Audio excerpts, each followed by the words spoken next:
आपण द्वितीय प्रश्नपत्रातील प्रमाण निरूपण हा चॅप्टर पाहणार आहे.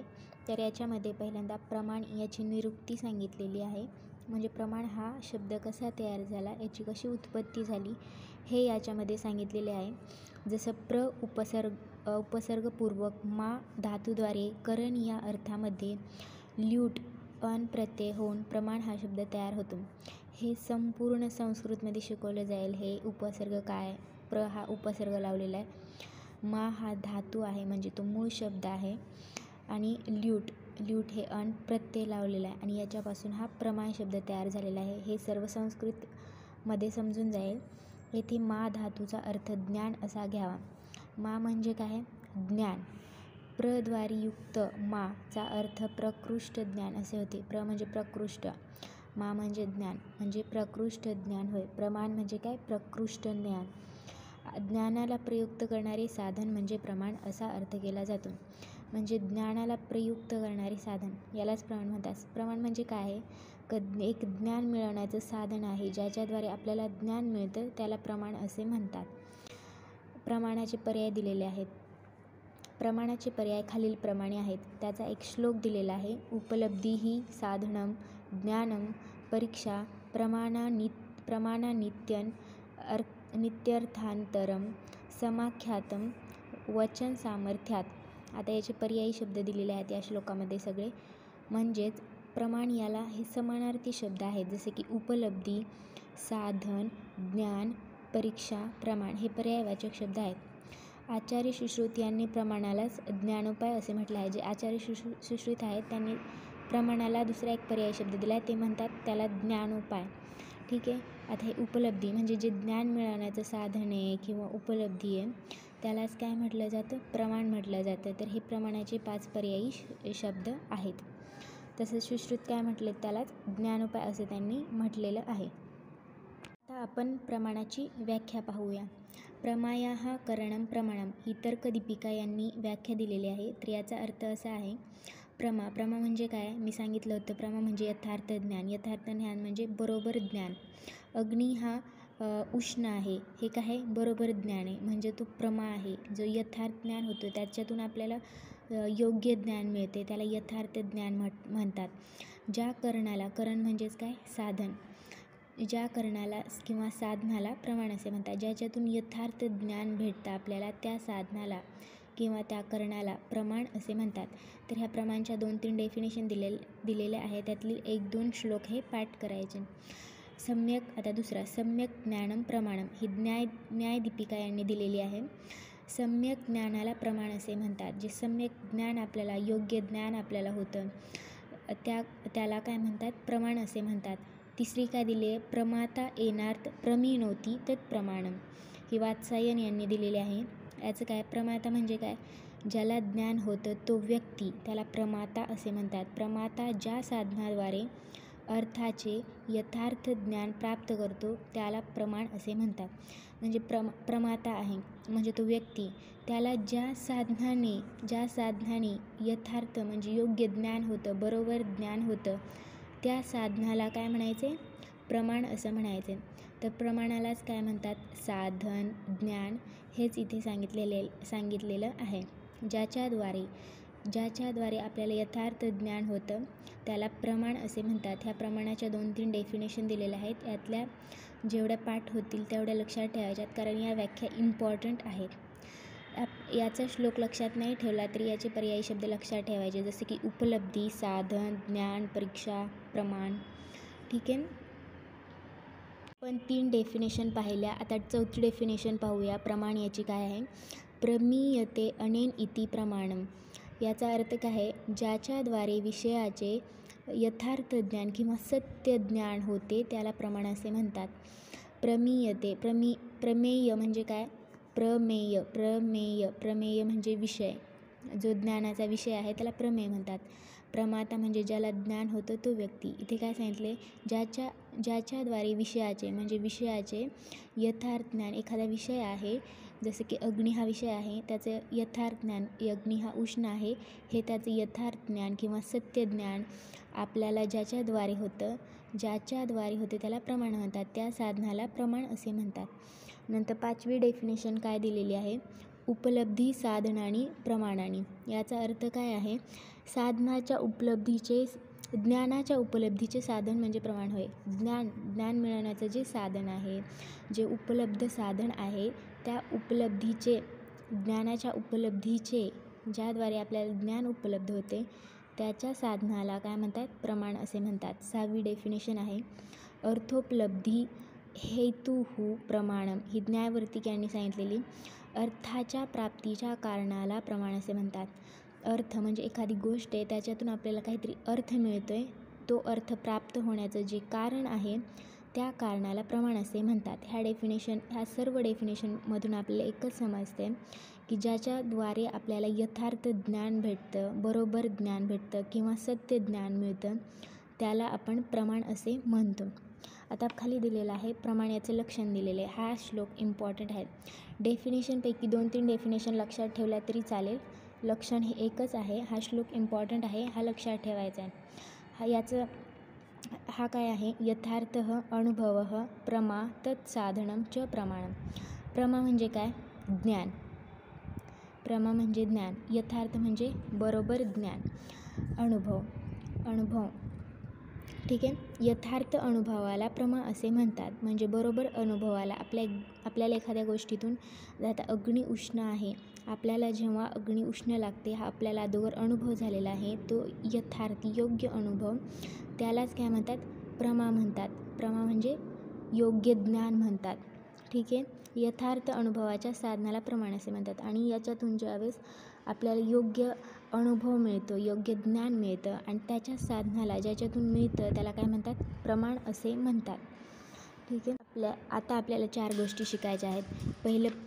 पहिले शिकायचं आहे आपल्याला प्रमा म्हणजे काय, दुसरं शिकायचं आहे प्रमेय म्हणजे काय, तिसरं शिकायचं आहे प्रमाता म्हणजे काय. या सर्व गोष्टी आपल्याला डिटेलमध्ये पाहिजेत. तर आपण पहिली गोष्ट आता पाहणार आहोत, प्रमा म्हणजे व्हॅलिड एक्सपिरियन्स, म्हणजे योग्य अनुभव. ठीक आहे. आता त्याची डेफिनेशन दिलेली आहे, प्रमाकरणम प्रमाणम. प्रमाच्या करणाला किंवा साधनाला प्रमाण असे. याच्यात पण प्रमाणची डेफिनेशन दिलेली आहे. प्रमा म्हणजे योग्य ज्ञान, ज्या साधनातून योग्य ज्ञान मिळतं त्याला प्रमाण असे म्हणतात, त्या साधनाला प्रमाण असे म्हणतात. आता दुसरी डेफिनेशन काय दिलेली आहे, वस्तूचे वास्तविक स्वरूपाचे सत्य ज्ञान होणे म्हणजे प्रमा होय. वस्तू जशी आहे तसं त्याच स्वरूपात त्याचं ज्ञान होणे. जसं की हा पेन आहे, या पेन जसा आहे तसंच याचं वास्तविक स्वरूपात आपल्याला ज्ञान होते. हा सत्य ज्ञान आहे. आपल्याला असं नाही म्हणू शकत हे पेन्सिल आहे, हा पेन आहे, हे वास्तविक स्वरूपाचं त्याचं ज्ञान होते. यालाच प्रमा असे म्हणतात. जे योग्य ज्ञान होतं त्याला प्रमा असे म्हणतात. आता तिसरी दिलेले, तद्वती तत्प्रकार को अनुभवो यथार्थः यथा रजत इदम रजत इति ज्ञानम स एवा प्रमा इति उच्यते. तर्कसंग्रकांनी सांगितलेले ही खूप छान डेफिनेशन आहे. याच्यातून आपल्याला प्रमा म्हणजे काय हे ॲक्च्युअलमध्ये समजतं. अर्थात जो पदार्थ ज्या प्रकाराने युक्त असेल त्याचा त्याच प्रकाराने अनुभव येणे, याला यथार्थ अनुभव असे म्हणतात. उदाहरण दिले, चांदी पाहून ही चांदीच असल्याचे ज्ञान होणे, यालाच प्रमा असे सुद्धा म्हणतात. याचा अर्थ काय आहे की आपल्याला जी वस्तू आहे, ज्या प्रकारे युक्त आहे ती, त्याच प्रकारे त्याचा अनुभव होणे, त्यालाच यथार्थ अनुभव म्हणतात. म्हणजे ज्याला प्रमाण म्हणतात. जे योग्य ज्ञान भेटतं, जसं की चांदी पाहून आपल्याला समजते ही चांदीच आहे. आपल्याला शिंपले पाहून एखादं रस्त्यावर शिंपले पडले आणि आपण त्याला पाहून एखाद्या रस्त्यावर शिंपले पडलेले त्याला पाहून आपल्याला कधी भास होतो की अरे यार ही चांदी असू शकते, असा भास होतो. हे अयथार्थ ज्ञान आहे, म्हणजे हे चुकीचं ज्ञान आहे. पण ज्यावेळेस चांदी पाहून आपल्याला ही चांदीच आहे असे ज्ञान होते, याला प्रमा असे म्हणतात. म्हणजे योग्य ज्ञान होणे, यालाच प्रमा असे म्हणतात. हे येथे सांगायचं आहे. आता आपण प्रमाचे प्रकार पाहूया. यथार्थ अनुभवः चतुर्विध प्रत्यक्ष अणुमिती उपमिती शब्द एव. तर्कसंग्रकाने हा श्लोक दिलेला आहे की याच्यामध्ये सर्व दिलेले आहेत, प्रमाचे सर्व प्रकार दिलेले आहेत. जसे की यथार्थ अनुभव, यालाच प्रमा असे म्हणतात. म्हणजे जो योग्य अनुभव किंवा सत्य ज्ञान आपल्याला ज्याच्यातून मिळते, त्या सत्य ज्ञानालाच आपण काय म्हणतो, प्रमा असे म्हणतात. यथार्थ अनुभवाचे 4 प्रकार आहेत, म्हणून प्रमेचे सुद्धा 4 प्रकार आहेत. यथार्थ अनुभवाचे 4 आहेत, त्यामुळेच प्रमाचे पण 4 प्रकार आहेत. जसे की प्रत्यक्ष, प्रत्यक्ष म्हणजे डोळ्यांनी प्रत्येकी बघणे, याला प्रत्यक्ष ज्ञान म्हणतात. जसे की आता हा पेन आहे जो डोळ्याने पाहू शकतो, हे प्रत्यक्ष ज्ञान होतं आहे की आपल्याला समजते हा पेन आहे, आपण याला पेन समजू शकतो आपण, कारण हे प्रत्येकी पाहतो आहे. नंतर दुसरं अणुमिती, तिसरं उपमिती आणि चौथं शब्द. अणुमिती म्हणजे अनुमान लावणे एका गोष्टीचं, की आभाळ आलेला असेल तर आपण समजतो पाऊस येणार आहे, म्हणजे अणुमिती. उपमिती म्हणजे एखाद्या गोष्टीला उपमा देणे, जसे की हृदय हे अधोमुख कमळाप्रमाणे दिसतं, त्याला आपण कमळाची उपमा दिलेली आहे. शब्द म्हणजे असे की जे अगोदर आपल्याला वृद्ध व्यक्तींनी काही गोष्टी सांगितलेल्या असतात, जे जशाच्या तशा आपण लक्षात ठेवतो, त्याला शब्द असे म्हणतात. आता हे प्रमाण प्रत्येक एक आपल्याला नंतर एक चॅप्टर आहे, याच्यावर एक चॅप्टर आहे, याच्यावर एक आहे, त्यावेळेस आपण याला डिटेलमध्ये पाहणार आहे. आत्ता सध्या आपण एवढंच पाहू शकतो की प्रमाचे 4 प्रकार आहेत, म्हणजे यथार्थ ज्ञान मिळवण्याचे 4 प्रकार आहेत. एक तर प्रत्यक्ष, अणुमिती, उपमिती आणि शब्द. आता यात आता श्लोक दिलेला आहे एक. यद अर्थ विज्ञानम सा प्रमा. वात्सायन यांनी हा श्लोक दिलेला आहे. यांचं म्हणणं काय आहे, वस्तू जशी आहे त्याच स्वरूपात त्याच अर्थाने वस्तूचे ज्ञान होणे म्हणजे प्रमा होय. मी आत्ता सांगितलं, वस्तू ज्या स्वरूपात आहे त्याच स्वरूपात त्याचं ज्ञान होणे म्हणजे प्रमा होय. ही प्रमाची डेफिनेशन आहे. जसे की रस्त्यावर पडलेली चांदी पाहून आपल्याला चांदी आहे हेच ज्ञान होते, तेव्हा त्याला प्रमा असे म्हणतात. हेच इथे सांगितलेले आहे. वस्तू जशी आहे त्याच स्वरूपात त्याच अर्थाने वस्तूचे ज्ञान होणे म्हणजे प्रमा होय. आपण पाहिलं की प्रमा म्हणजे काय. आता अप्रमा म्हणजे काय हे पाहूया. अप्रमा म्हणजे यालाच अयथार्थ अनुभव असेही म्हणतात, म्हणजे इनव्हॅलिड एक्सपिरियन्स, म्हणजे चुकीचं एक्सपिरियन्स किंवा चुकीचं ज्ञान. थोडक्यात आपण त्याला अप्रमा म्हणतो. याचा श्लोक दिलेला आहे. अयथार्थ अनुभवो अप्रमा, हे याला काय म्हणतात, म्हणतात अप्रमा.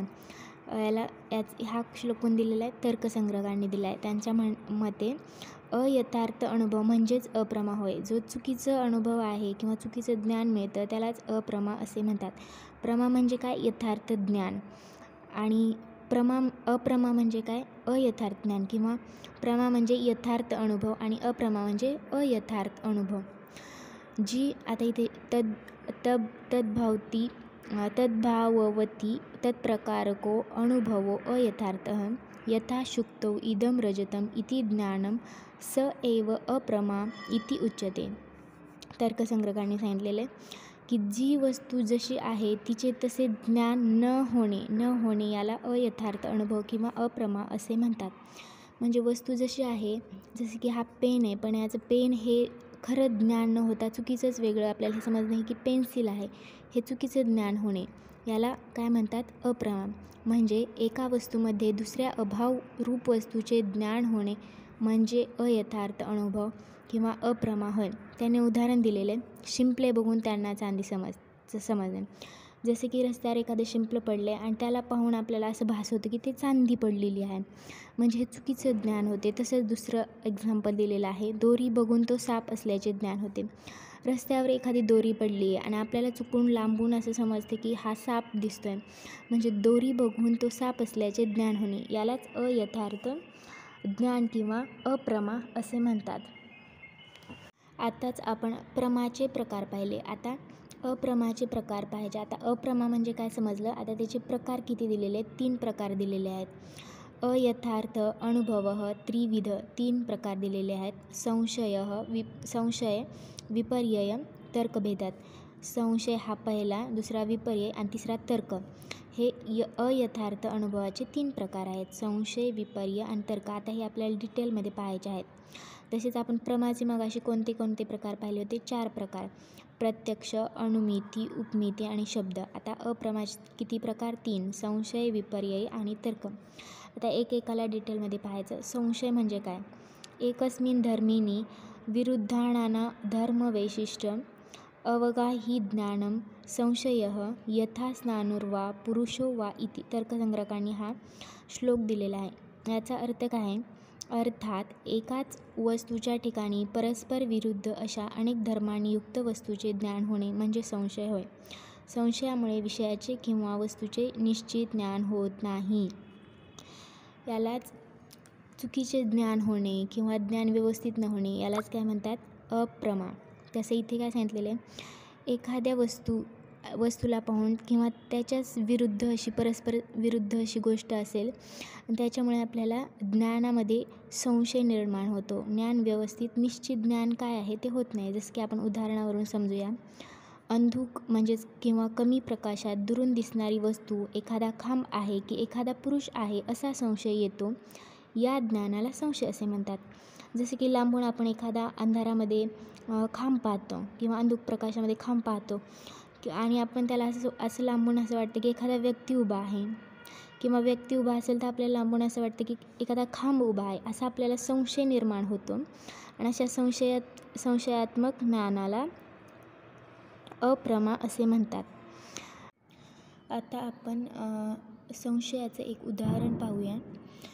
दुसरं उदाहरण पाहूया. जसं अंधुक प्रकाशात जमिनीवर पडलेली दोरी ही साप आहे असा संशय येतो. या ठिकाणी साप नसताना देखील साप असल्याचा अयथार्थ अनुभव येतो. यालाच संशय असे म्हणतात.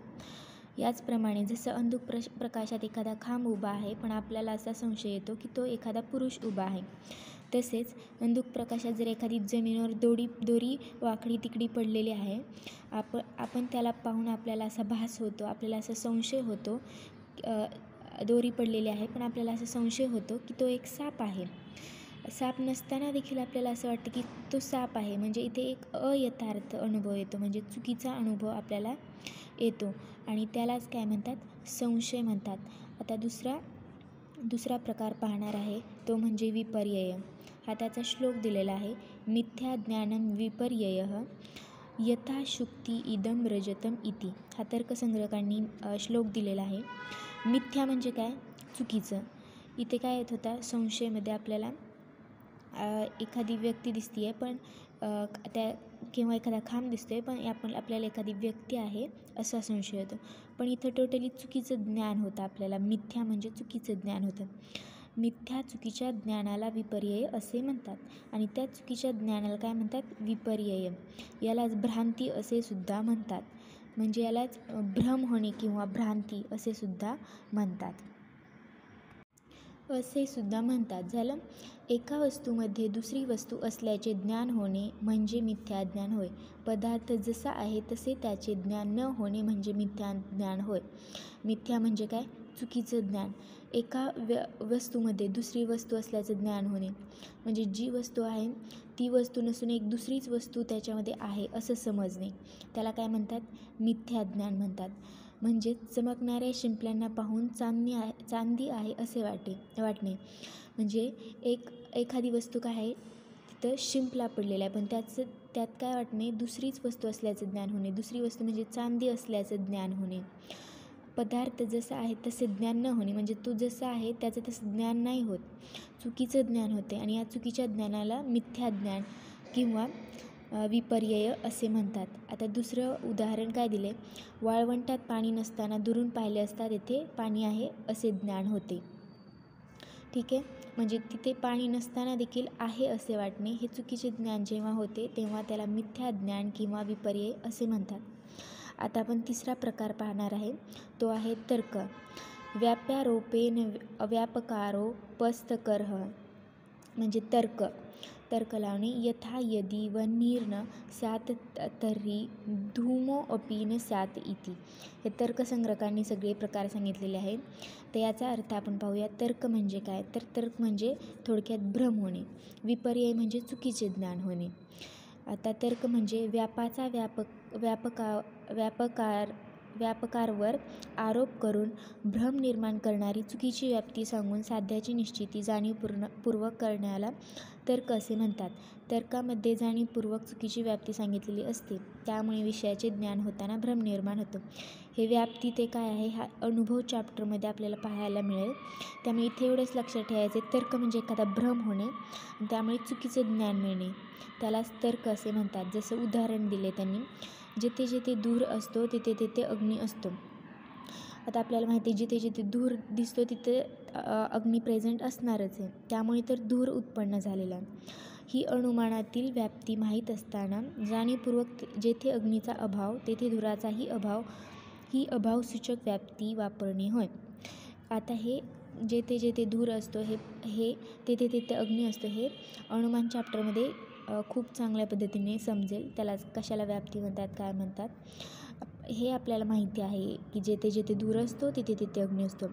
पण जाणीवपूर्वक काय सांगायचं, जेथे अग्नीचा अभाव म्हणजे जिथे अग्नी नाही तिथे धूर पण नाही हे आपल्याला माहीत नाही. हे माहिती आहे पण हे माहीत नाही आहे तरी हे चुकीचं ज्ञान सांगणे, यालाच तर्क असे म्हणतात.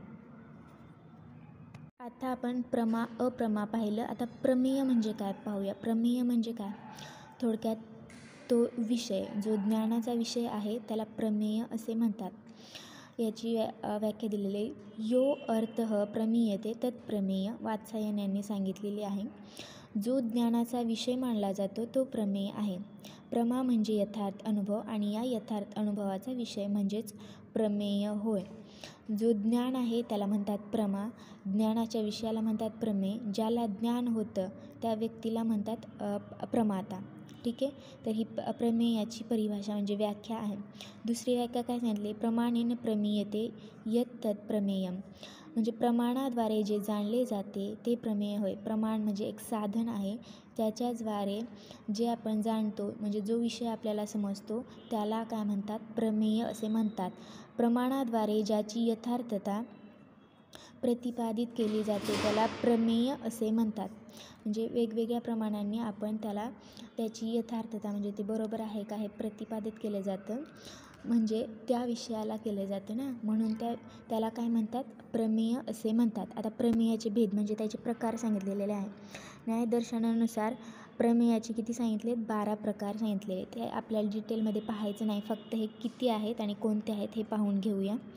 पहिला आत्मा, शरीर, इंद्रिय, अर्थ, बुद्धी, मन, प्रवृत्ती, दोष, प्रेत्यभाव, फल, दुःख आणि अपवर्ग. हे प्रमेयाचे भाव आपल्याला शिकायचे नाही आहेत, फक्त किती आहेत आणि कोणते आहेत हे जाणून घ्यायचं आहे.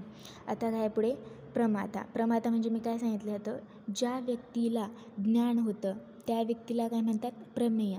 प्रमेय या पदाने गृहीत जे विषय आहेत त्याच्या ज्ञात्याला प्रमाता असे म्हणतात. म्हणजे विषयाचं ज्ञान ज्याला होतं त्याला काय म्हणतात, प्रमाता असे म्हणतात. जो जाणतो ज्याला ज्ञान होते ती व्यक्ती म्हणजे प्रमाता होय. जो जाणतो म्हणजे ज्याला माहीत होतं किंवा ज्याला ज्ञान होतं त्या व्यक्तीला प्रमाता असे म्हणतात.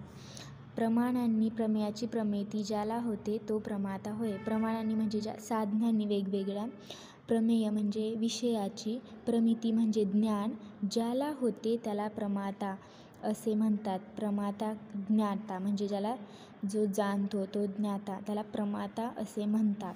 ठीक आहे. प्रमाता म्हणजे एक व्यक्ती आहे ज्याला ज्ञान होतं त्याला प्रमाता असे म्हणतात. आता आपल्याला वेगवेगळ्या दर्शनानुसार प्रमाण संख्या दिलेली आहे या पूर्ण चार्टमध्ये. हा श्लोक काही इम्पॉर्टंट नाही आहे, फक्त MCQमध्ये कोणत्या दर्शनाने कोणती प्रमाण संख्या सांगितलेली आहे एवढंच विचारलं जातं आणि कोणते प्रमाण त्यांनी स्वीकारलेले आहेत. इथे संख्या आणि त्याचे प्रमाण दिलेले आहेत. त्या वेगवेगळे ज्यावेळेस दर्शन चॅप्टर शिकणार आहे त्यावेळेस हे दर्शन कोणते आहेत हे समजणार आहे. आता फक्त त्यामध्ये प्रमाण कोणकोणते सांगितले हे पाहूया. हा चार्ट इम्पॉर्टंट आहे कारण याच्यातून MCQ तयार होऊ शकतो. पहिलं आहे चारवाक. चारवाक यांनी प्रमाण संख्या किती सांगितली, 1. म्हणजे कोणतं प्रमाण आहे ते 1, प्रत्यक्ष. वैशेषिक आणि बौद्ध आणि जैन यांनी 2 सांगितले, प्रत्यक्ष आणि अनुमान. इथे वैशेषिकवर 2 मात्रे आहेत, बौद्धवर 2 मात्रे, जैनवर 2 मात्रे आणि यांनी प्रमाणची संख्या पण 2. ही ट्रिक आहे, 2 मात्रे असतील त्यांचं 2 प्रमाण संख्या आहेत, प्रत्यक्ष आणि अनुमान. नंतर सांख्य आणि योग यांनी काय सांगितले, 3 सांगितले. याच्यात आणखी एक ॲड केला, शब्द, प्रत्यक्ष, अनुमान आणि शब्द. शब्द म्हणजे आप्तोपदेश जे सांगतात ते. मग या सांख्य आणि योग यांचे प्रमाण संख्या किती आहे, 3. न्याय यांची किती आहे, 4. प्रत्यक्ष, अनुमान, शब्द आणि उपमान. नंतर प्रभाकर मीमांसक, पूर्व मीमांसा यालाच म्हणतात प्रभाकर मीमांसकला. त्यांनी 5 सांगितले, किती, वरचे 4 प्रत्यक्ष, अनुमान, शब्द, उपमान आणि 5वा कोणता, अर्थापत्ती. वेदांत म्हणजेच उत्तर मीमांसा, हा म्हणजे पूर्व मीमांसा, हा म्हणजे उत्तर मीमांसा. यांनी 6 सांगितले, वरील 5 आणि 6वा कोणता, अभाव. तर पौराणिक यांनी 8 सांगितले, वरील 6, 7वा संभव आणि 8वा ऐतिह्य. अन्य तंत्रकार म्हणजे अन्य आणखी वेगवेगळे कोणते तंत्रकार होते त्यांनी किती सांगितले, त्यामध्ये वरच्यामध्ये चेष्टा आणि परिशेष हा ॲड केला, मग किती झाले 10. 8 होते 2 ॲड केले 10 झाले. आणि काव्यशास्त्र यांनी किती सांगितले, प्रमाणांची संख्या 11 सांगितली. वरील 10 उपरोक्त 10 आणि 11वा कोणता सांगितला, प्रतिभा हा सांगितला. हा श्लोक काय इम्पॉर्टंट नाही आहे, फक्त यावर MCQ होऊ शकतो. त्यामुळे हे प्रमाण दर्शनानुसार प्रमाणांची संख्या लक्षात ठेवायची आहे की कोणी किती प्रमाण सांगितले आणि कोणते सांगितले. आता येथे त्रिविध प्रमाणेषु अष्टविध प्रमाणांना समावेश. त्रिविध प्रमाणेषु म्हणजे 3च प्रमाण हे इम्पॉर्टंट आहेत असं सांगितलेलं आहेत. आपण किती पाहिले इथे, एकूण पाहिले 11 प्रमाण, पण 3 इम्पॉर्टंट आहेत आणि मग 11मधून 3 इम्पॉर्टंट, बाकी राहिले 8. 8 या प्रमाणांना या 3मध्ये टाकलेलं आहे. जसं इथे दिलेलं आहे, वरील सर्व 8 प्रमाणांचा व इतर सर्व प्रमाणांचा समावेश त्रिविध प्रमाणात म्हणजेच प्रत्यक्ष, अनुमान आणि शब्द या प्रमाणातच केला जाऊ शकतो. म्हणजे या 3 प्रमाणातच वरील 8 प्रमाणांना डिवाईड करून टाकलेलं आहे. जसं की उपमान, अर्थापत्ती, संभव, अभाव आणि प्रतिभा हे 5 प्रमाण आहेत. त्यांचा समावेश प्रत्यक्ष व अनुमान प्रमाणात होऊ शकतो. या 2 प्रमाणात यांचा समावेश होऊ शकतो. दुसरं काय, चेष्टा व परिशेष या 2 प्रमाणांचा समावेश अनुमान प्रमाणात होऊ शकतो. आणि तिसरं ऐतिह्य या प्रमाणाचा समावेश शब्द या प्रमाणात होऊ शकतो. म्हणजे शब्दामध्ये फक्त ऐतिह्य, अनुमानामध्ये 2 कोणकोणते, चेष्टा आणि परिशेष, प्रत्यक्ष आणि अनुमान यांच्यामध्ये 5 उपमान, अर्थापत्ती, संभव, अभाव व प्रतिभा. म्हणजे या 11 प्रमाणांना 3 प्रमाणामध्येच टाकलेलं आहे. त्यालाच म्हणतात त्रिविध प्रमाणेषु अष्टविध. अष्टविध म्हणजे 8 प्रमाणांचा समावेश. आता इथे चॅप्टर संपलेला आहे. याचे नोट्स मी पुढील लेक्चरमध्ये सांगते. त्या हँड रिटन आणि शॉर्ट नोट असतील. हे लेक्चर जर आवडलं असेल तर लाईक, शेअर आणि सबस्क्राईब करा. थँक्यू.